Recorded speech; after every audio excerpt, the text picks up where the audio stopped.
di aller consulter moom la ñëpp ñi nga xam ne dañoo nekk ci tribune bi d'accord mooy le coach aujourd'hui doit prendre ses responsabilités. Ses responsabilités, ce n'est rien d'autre que tey jéem a yokk l'offensivité bi nga xamante ne du moment que lui l'équipe joue à 11 et l'autre équipe joue à 10 moom dafa war a mën a donc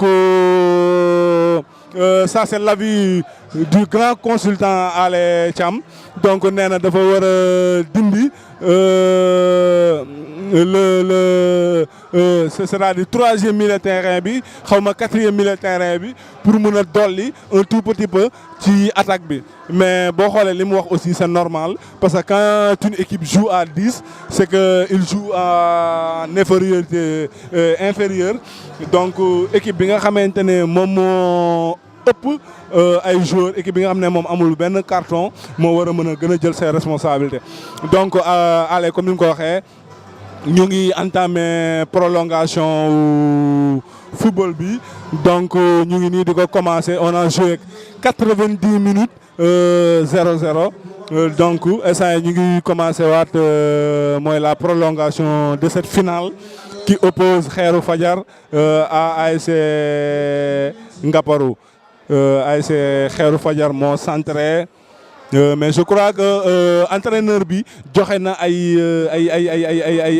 consignes à ses joueurs nee na leen il faut passer il faut forcer pour pouvoir marquer ce but voilà c'est ce qu'ils sont en train de faire dès l'entame du deuxième mi-temps moom la ñuy équipe bu Ngaparou bi def parce que xam na ni benn 30 minutes moo ko dese 2-15 pour que soit mu jël coupe bi wala tey mu ñàkk coupe bi encore une fois ñu seen Yoff seen télévision Yoff Mbollo TV télévision askan wi moo leen couvriral tey ji seen finale bi ci diggante Xeeru Fajar ak Ngaparou ballon dégagé par le gardien de but le gardien de but je vous rappelle que de Xeeru Fajar il s'appelle Youssou Ngom son père c'est Alsane Ngom du nom de Lala donc di ay mag ñoo xamante ne ay mag yu baax lañ te yàgg œuvrer pour Yoff donc moo tax Yoff tey daf leen fay parce que boo xoolee tey jii nii il faut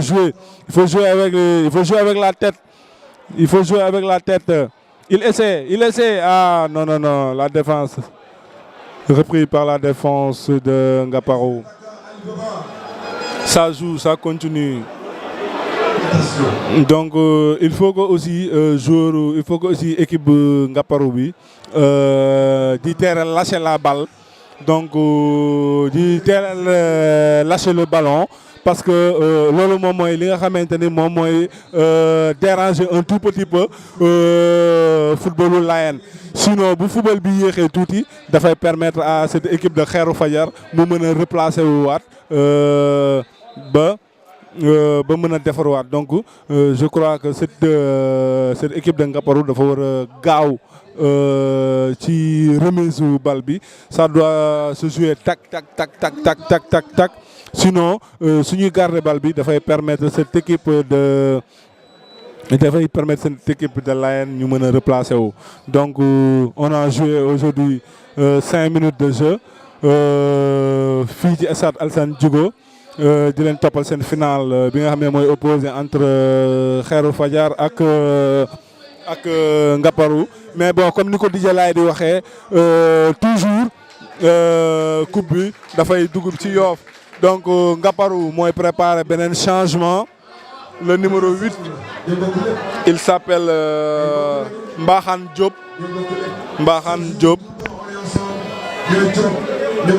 va préparer am na solo parce que football bi waruñu mën a boole nawetaan bi waruñu mën a boole du moment que ñu ñoo bokk ndey bokk baay bu Yoff xewlee ñun ñëpp ñooy taxaw donc loolu moo fi am tey warul tax mu am ay xuloo wala ay ŋaayo yoo xamante ne bés bu liy jeexee tey daf ñuy indil ay yeneen divergence yoo xamante ne ay problème rek lay doon voilà donc je vous rappelle que le numéro 8 Mbaxane Diop prépare son entrée donc ballon perdu par le numéro 10 il continue encore il perd le ballon repris par la défense de Ngaparou. Le défenseur est finalement perdu le ballon. Changement du côté de l'AS Ngaparou. Ouais. Mbahan qui prépare son entrée. Je crois que c'est le numéro 4, Cherif Nying, qui va sortir. Il a fait un grand match, Cherif Nying. Cherif a fait un grand match, applaudi aujourd'hui par les supporters. Voilà. Mbahan Diop Moïdougou à la place de Cherif. Donc, ça continue. Ça continue. Ah, bien joué, bien joué, bien joué. Le numéro 3 de l'ASC Khairou Fadjar. Je crois que c'est Hassan Samb. Hassan Samb qui fait son match. Hassan qui fait son match. De toute façon, on a assisté à une belle finale. Même si y a un peu de déchets. Qui équipe en fait si ñaari côté bien sûr. Mais bon, nous continuons. Ngaparou qui essaie. Ngaparou qui essaie. Voilà, mais bon. Cette Mam Diaga Sène, il fait un grand match depuis son rentrée à l'air. Il fait un très grand match depuis son rentrée, Mam Diaga Sène. Oui, il fait son match parce que c'est son rôle de bien défendre dans un premier temps, de bien défendre. Aussi, s'il y a des possibilités de contrer l'adversaire, il faut le faire. C'est pour ça qu'on l'a mis. Mais l'équipe de ASC Ngaparou, par rapport à son changement, toujours poste par poste. Ils vont faire sortir un milieu défensif et rentrer au milieu défensif encore une fois. Il n'y a pas de prise de risque.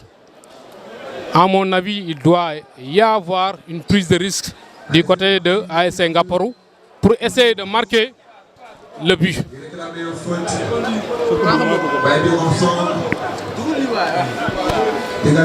Nous continuons. Donc Ngaparou moo yore bal bi di essayer de construire di def ndànk-ndànk. Je te rappelle que ñu ngi ci 18 ASC Khairou Fadjar. Donc ñu ngi continuer. Prolongation 7 minutes de jeu. Donc ci diggante Ngaparou ak Khairou Fadjar. ASC Ngaparou moomee bal fi mu toll nii moom touche bi donc di profité ci occasion bi. waaw dégg nga Moussa Thiaw ancien gloire la c'est vrai moom li ma leen doon wax léegi rek tey zone bi dafa am satisfaction totale parce que tey on a retrouvé tous nos anciens joueurs ñi nga xam ne ils ont œuvré pour ASC Ngaparou wala ASC Khairou Fadjar mais également ñi nga xam ne dañu œuvré pour d'autres ASC ñu ngi tey fii ci stade bi ci zone 6 pour assister tey ci finale bi nga xamante ne mooy opposé ñaari équipe yi. Je crois que ñu ngi football ASC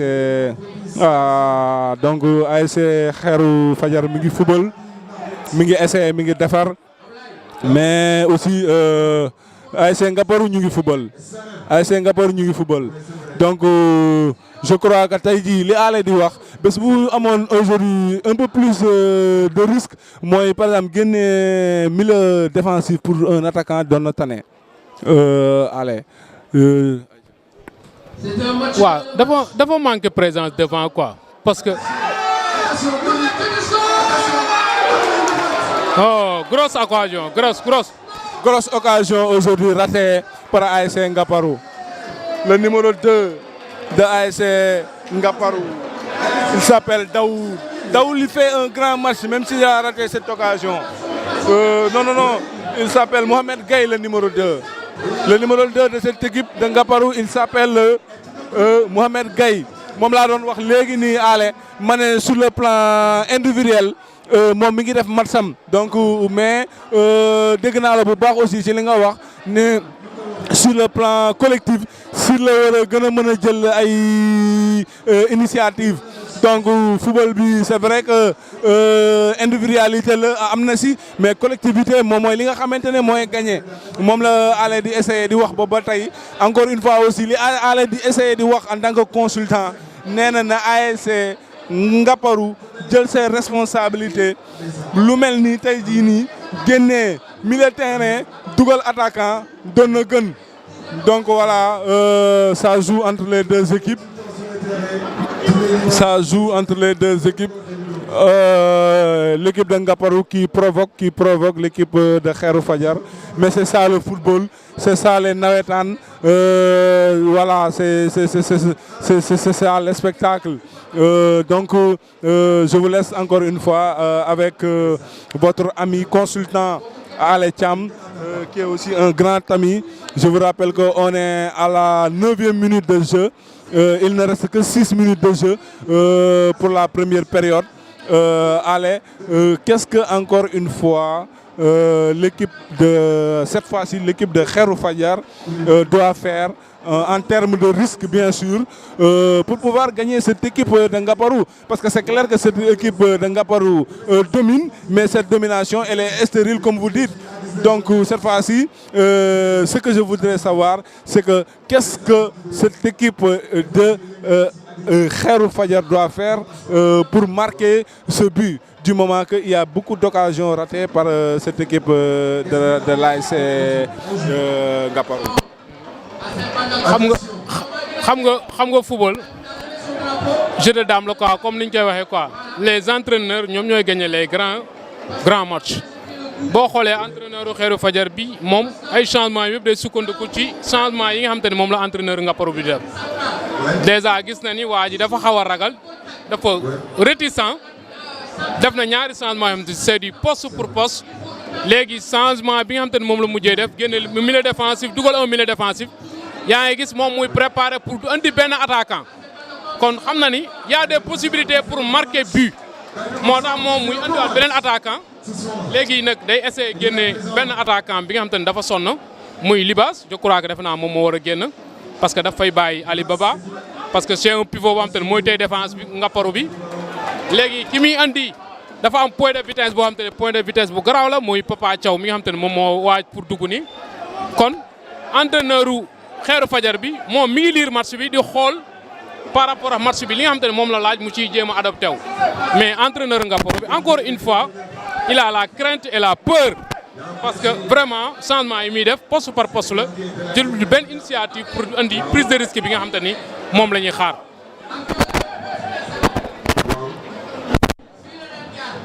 Voilà, le gardien de Khairou Fadiar, le portier de Khairou Fadiar, góolu Khairou Fadiar bi moo nekk à terre, moo nekk nii à terre, donc je crois qu'il s'est blessé sur le pied.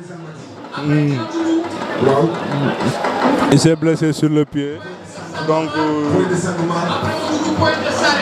je vous rappelle que tey jii ñu ngi fii ci stade Alassane Djigo bu Pikine. Donc seen télévision Yoff Mbollo TV di leen toppal seen final bi nga xamante ne moo am aujourd'hui entre Khairou Fadiar ak Ngaparou. Je vous rappelle que Ngaparou mooy le tenant du titre. Tenant du titre boo ko déggee moom mooy équipe bi jël coupe bi daaw, donc war a conserver son titre ren.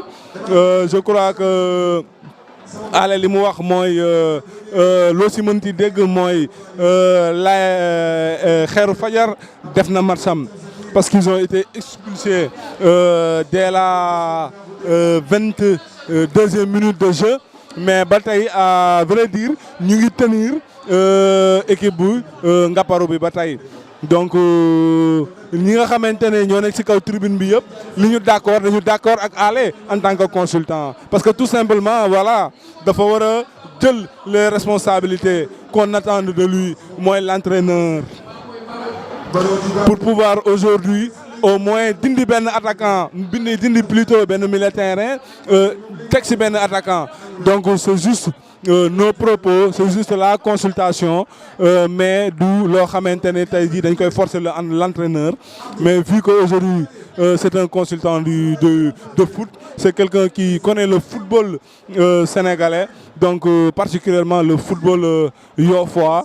li mu gis mooy dañu war a teggi benn milieu défensive pour mën ko dugal benn attaquant boo xamante ne dafay gën a booster dafay gën a dolli les attaquants yi nga xamante ne ñoom la jot a am. parce que boo gisee muy waxee loolu parce que il a raison l'autre équipe joue à 10 donc noonu moom moo tax muy wax loolu mais à présent on reprend le jeu donc xam naa ni allez léegi premier mi-temps bi jeex je crois. waaw premier mi-temps bi léegi mu jeex Xeeru Fajar ñoom ñu ngi doon préparé pour def seen troisième changement bi gis nga attaquant pivot bi nga xam te ne moom mooy nekk si kaw chaque jour day jéem a posé aussi défense bi moom xam naa ni day àggali match ba mu jeex. léegi nag dañuy andi beneen attaquant boo xam te ne am na benn fraîcheur bi pour mu épauler ko tuuti ci kanam. mi nga xam te ne moom mu ñëw muy Mame Ndiaga moom gis nga ko à chaque fois équipe bi bu ñu yore moom day dem complété bu baax attaque bi parce que xam nañ ni ñaari attaquant rek lañ fa sànni.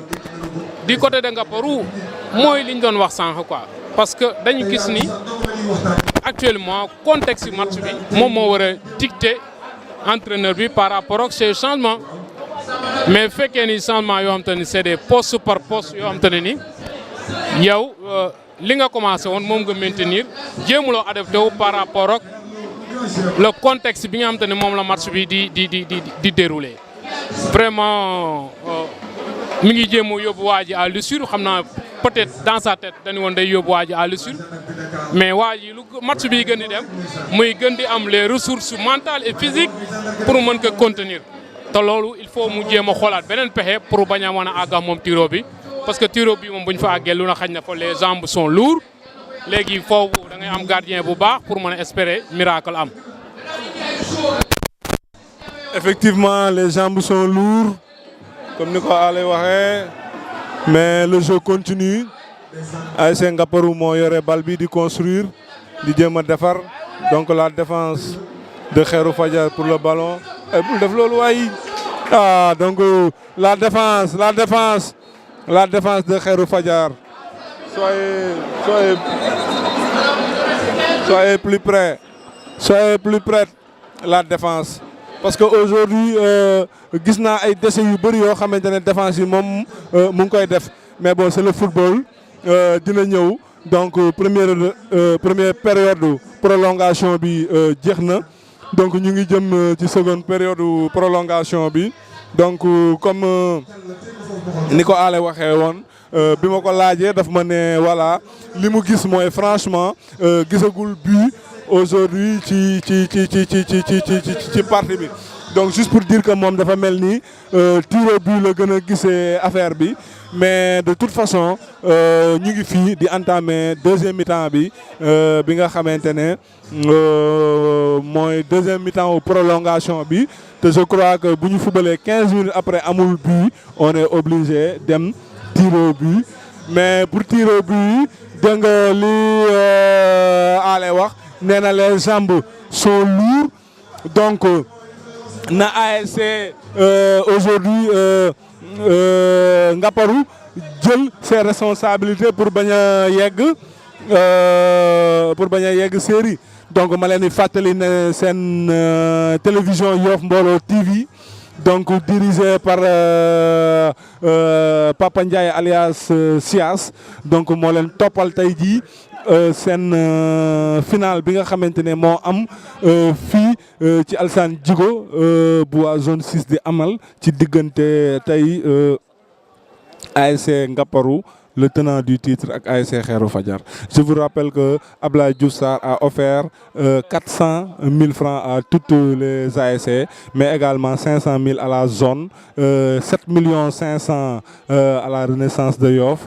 Donc la partie recommence donc comme on dit ni ñu koy waxee ci olof fukki minute ak juróom moo des bu kenn dugalul ñu daal di dem li ñuy wax séance tir au but donc mooy profiter occasion bi di nuyu waa mouvement ànd taxawu Yoff bi nga xamante ne ñoom toujours que ça soit le football le social la culture ou bien la religion loolu mooy li nga xamante ne moom moo leen soxal le coordonnateur c'est Saltigué Mamadou Mbengue Bayda donc ànd ak waa Yoff yëpp di liggéey pour Yoff donc di leen remercier à l'occasion di leen wax ne waa Yoff yëpp ñu ngi seen ginnaaw te ñu ngi kontaan si yéen. Donc je crois que allez li ñu doon wax am na cette équipe de Khairou Fadiar commence à lâcher parce que dafa metti nag il faut le dire c'est la vérité dafa metti parce que quand on joue à 10 presque à 90 minutes ou 100 minutes de jeu c'est trop dur. Donc ñu ngi préparer ñoom changement Khairou Fadiar le numéro 7 mooy dugg Papa Seydina Thiaw mooy dugg à la place de ñu ngi xool kii Ale je crois que joueur u Khairou Fadiar yi instant bi il commence à être fatigué. Oui, c'est très normal parce que bu ñu xoolee ñoom boobu léegi ñu ngi jéem a contenir l'adversaire vraiment ils sont courageux li nga xam te ne ni ñoom seen match def nañ ko parce que jouer à 10 pendant plus de 80 minutes yoo xam te ne da ngay jouer à 10 ak équipe boo xam te ne équipe bu Ngaparou la ak attaquant yi mu am yi nga xam te ne sont très rapides et techniquement sont très forts ballon pied loolu noonu nga contenir leen pendant 80 minutes vraiment chapeau à eux.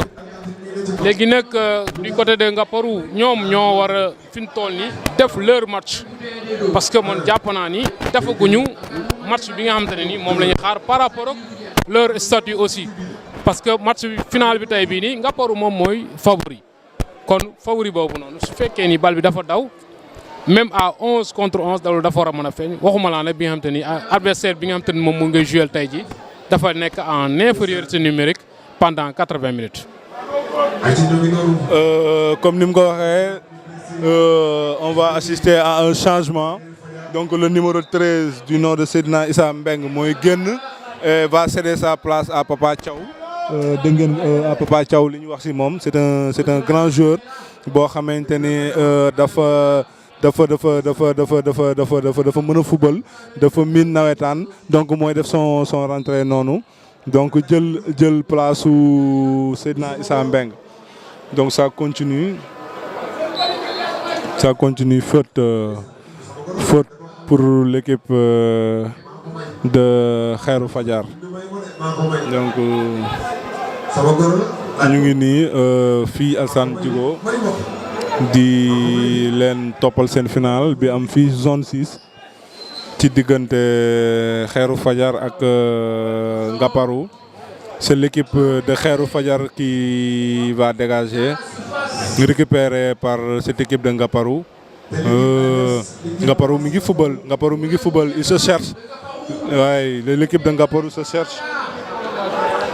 L'équipe de Ngaparou se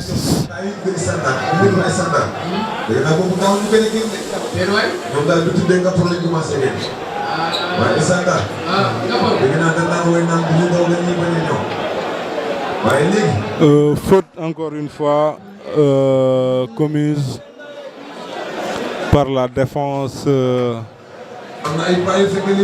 par les attaquants plutôt de Ngaparou.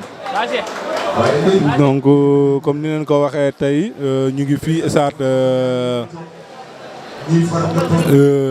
Alassane Djigo bu Pikine donc di leen toppal seen final bi nga xamante ni moom mooy daw entre Ngaparou ak Khairou Fadiar finalu cadet yi Ndenaat moo ko jël ci kaw Océan donc par tir au but football nañ 90 minutes dem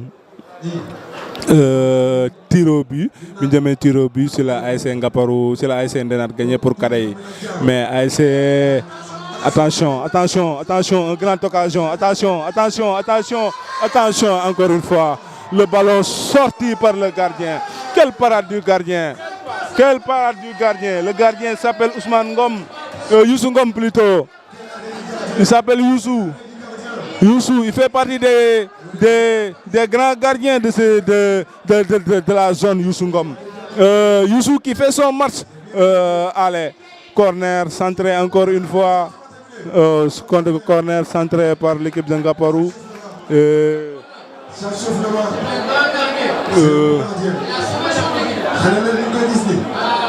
Encore une fois cadré par Seydina Baldé.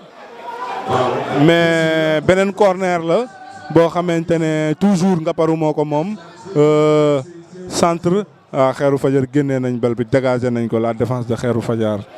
Donc c'est une défense qui a beaucoup travaillé aujourd'hui. waaw jàpp na ko.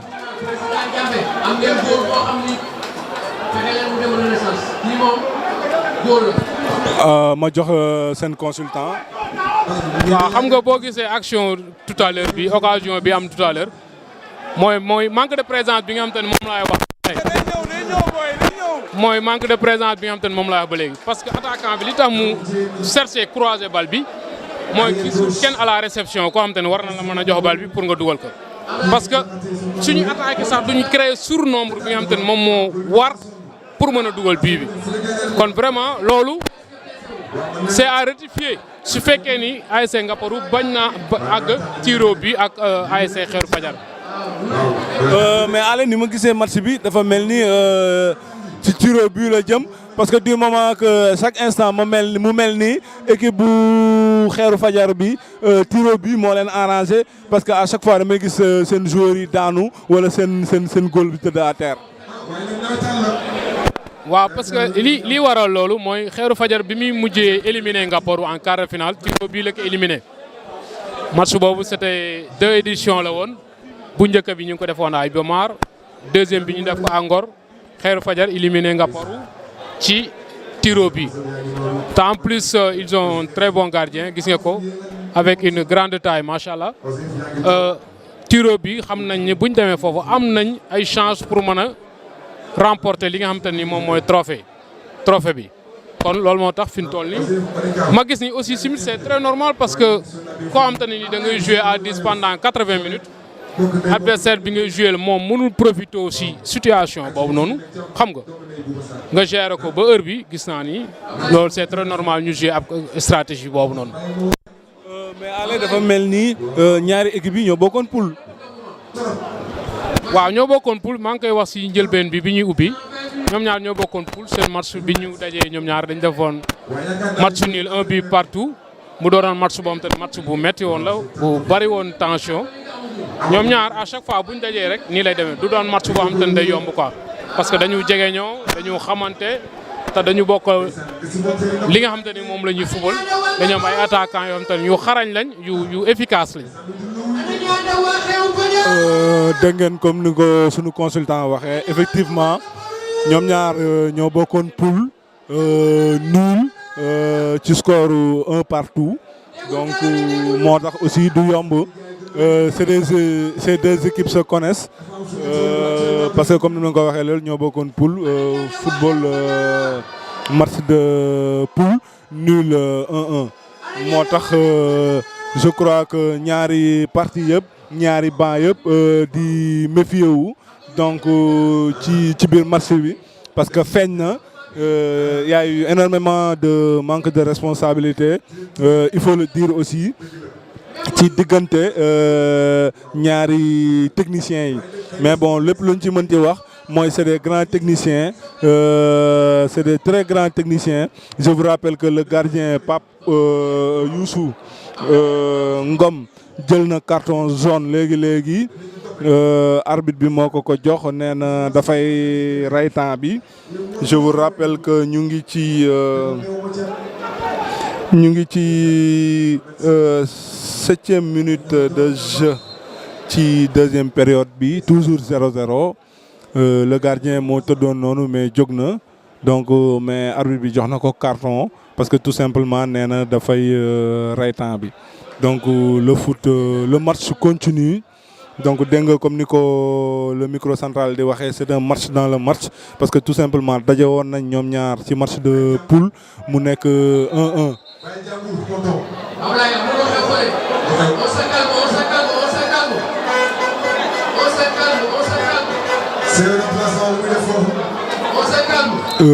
C'est ça chauffe un tout petit peu mais c'est ça le nawetaan c'est ça le football nawetaan bu ñu koy seetaan donc lii yàgg na ci lii du fi jeex donc nii la il faut garder ses nerfs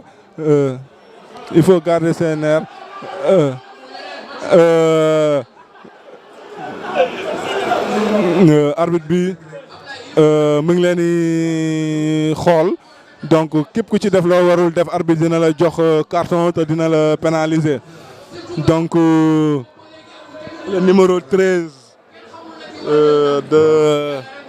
le numéro 13. Inch'Allah, le point de fait. C'est le numéro 13 hein. Nous avons commencé. Vous saurez le point de fait. Non, non. C'est pas le numéro 13, c'est le numéro 18, je crois.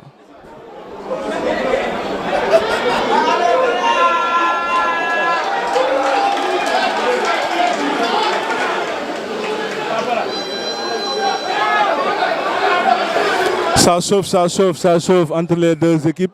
Donc, nii lañ ko waxee nii la bu ñu footballee ba yegg si fii ci ab final toujours nii lay demee parce que benn équipe du bëgg a bàyyi beneen équipe bi jël raw gàddu gi ci kanamam donc jeu bi ça continue donc Xeeru Fajar ñoo moom bal bi Xeeru Fajar Papa encore une fois tir non cadré de la part de l'équipe de l'ASC Xeeru Fajar. Donc match bi c'est pratiquement fini. On joue presque deuxième mi-temps ou prolongation bi donc on joue aujourd'hui 115e minute de jeu. Donc sans les joueurs de Ngaparou, faute estimée par l'arbitre pour l'équipe de l'ASC Ngaparou. ASC Ngaparou qui pousse. ASC Ngaparou qui pousse. ASC Ngaparou qui pousse. Il y a eu quelques problèmes entre les deux joueurs, entre les deux camps. Donc il faut se calmer.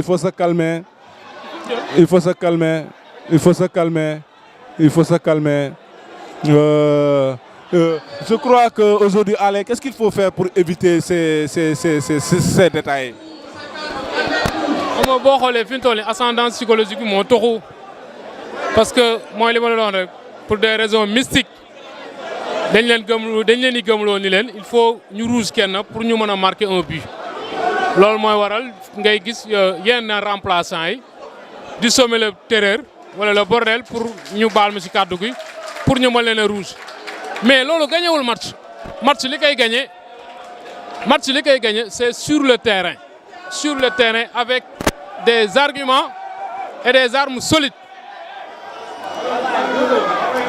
pour mën a gagner match finalement malheureusement lii boo moytuwul dina yàq fête bi parce que li ñu war a def mooy poser le ballon essayer de jouer au foot pour espérer marquer ay buts yi nga xamante ne moom la ñuy xaar pour mën a def la différence mais vraiment lii nii c'est malheureux pour le football image yi nii xaaruñu ko ci football vraiment c'est regrettable yi nga xamante ne nii moom mooy am nii quoi vraiment bu ñu yàq fête bi quoi vraiment lii moom rafetul dara sa. waaw donc ça joue psychologiquement li ñuy wax mystique donc c'est la guerre des mystiques donc ñu ngi gis de la part des deux camps kenn ku ne yaa ngi génne say armes mystiques pour aujourd'hui pouvoir donc le gardien qui a mal dégagé le ballon mais la défense de Ngaparou qui reste sur ses gardes quand même. Ouais, le match est fini. Aujourd'hui, on va assister à ce tir au but. Allez, c'est ce que tu disais, mon cher Allez. Tu disais aujourd'hui qu'une fois que l'entraîneur ne prend pas ses décisions, il risque de terminer cette match par des séances de tir au but. Aujourd'hui, nous sommes en face des deux équipes qui doivent jouer le départemental. je crois que les deux entraîneurs doivent changer leur système de jeu, doivent aussi prendre plus de responsabilités du moment que dans les équipes, dans les autres zones, il y a des très grandes équipes et qui font toujours la différence, qui gagnent les matchs avant le tir au but. Donc, allez, encore une fois, qu'est-ce qu'il faut dire à ces deux formations? Parce que je vous rappelle que à partir de ces tirs au but, ces deux formations vont essayer d'aller aujourd'hui représenter la commune de Yoff en départemental. Qu'est-ce qu'il faut dire à ces deux équipes? Qu'est-ce qu'il faut dire aussi aux techniciens? Parce que moi, je reste entièrement convaincu de ce que vous avez dit. Aujourd'hui, le technicien de AS Ngaparou, il devait encore prendre plus de responsabilités pour pouvoir tuer le match avant même qu'on arrive ici. Je vous laisse aujourd'hui avec ce consultant. Il va essayer de vous expliquer qu'est-ce que ces deux équipes doivent faire pour aujourd'hui mieux faire dans une autre compétition qui s'appelle l'ère départementale. Allez, vous avez la parole. Merci beaucoup. AS Khairou Fadiar a fait son match par rapport à la situation du jeu et les contextes. Ils ont fait leur match, c'est-à-dire d'essayer d'attendre l'adversaire pour mieux les contrer et densifier le milieu. Ils ont réussi ça. Parce que l'objectif pour Khairou Fadiar, c'était de ne pas concéder le but. Ils ont réussi. Mais par rapport à l'AS Ngaparou, pour moi, dans mon sens, ils ont raté leur finale. Pourquoi je dis ça? Mais jouer avec une équipe pendant 80 minutes, supériorité numérique, incapable de créer le surnombre qui a manqué devant et incapable aussi de maîtriser totalement son sujet, je crois que l'AS Ngaparou a raté son match. Mais dans les grands rendez-vous et dans les grands matchs, il y a des coachs, des grands coachs qui font gagner ces grands moments-là. Parce que c'est un jeu de dames, c'est du tic au tac. Il faut essayer de lire le match et de voir ce qui manque et ce qui est à améliorer et ce qui est à gommer. Il faut lire le match et agir très vite parce que le temps file.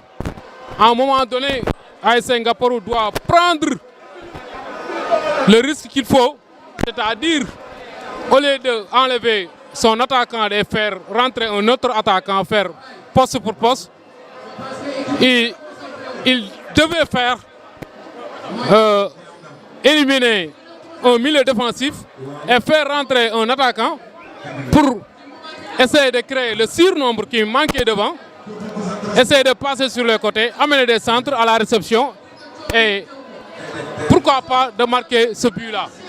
Mais ce n'était pas tard, comme disait un proverbe qui dit que mieux vaut tard que jamais. Mais lorsqu'on a joué le temps réglementaire et arrivé à la prolongation, il devait faire ça aussi.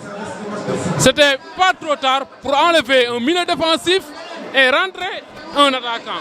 Ou faire rentrer un milieu de terrain offensif. Ouais. Il ne l'a pas fait, il a fait encore une fois changement poste par poste, enlever un milieu défensif, c'est-à-dire faire sortir Ousseynou Laye et rentrer un milieu défensif qui est Batienne. Pour moi, l'option c'était pas ça. L'option c'était de créer le surnombre devant pour essayer de marquer ce but parce qu'il a l'ascendance sur tous les aspects, que ce soit psychologique et technique et tactique.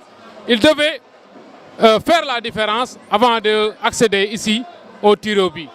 Mais encore une fois, chapeau à l'équipe du Khairou Fadiar parce qu'ils ont fait leur match qu'il fallait. Ils ont été solidaires entre eux, ils ont été courageux, ils ont été vraiment, encore une fois, chapeau à l'équipe du Khairou Fadiar. Attendons de voir par rapport à la séance de tir au but qui va départager les deux équipes qui va remporter la coupe. Mais dans le cadre de fair play, dans le cadre de la sportivité, on est ensemble, on est tous des Yofois. On prône pour un Yoff émergent, on prône pour le football Yofois aille de l'avant. On prône aussi pour que la RS Yoff accède parmi l'élite, que ce soit en Ligue 2 ou en Ligue 1. Vraiment, on a assisté à une très belle finale. Malheureusement, il n'y a pas eu de but, mais c'est le destin qui a décidé ainsi. Je vous donne la parole. Merci beaucoup. Comme Nico Ale waxee, on n'a pas assisté de but dans le match, mais ñu ngi nii di football ñu ngi nii di def série de penalty entre ñaari équipes yi. Donc le premier tireur sera de l'équipe ngaparoise. Donc ñoom ñooy njëkk a dóor, mais fi may wax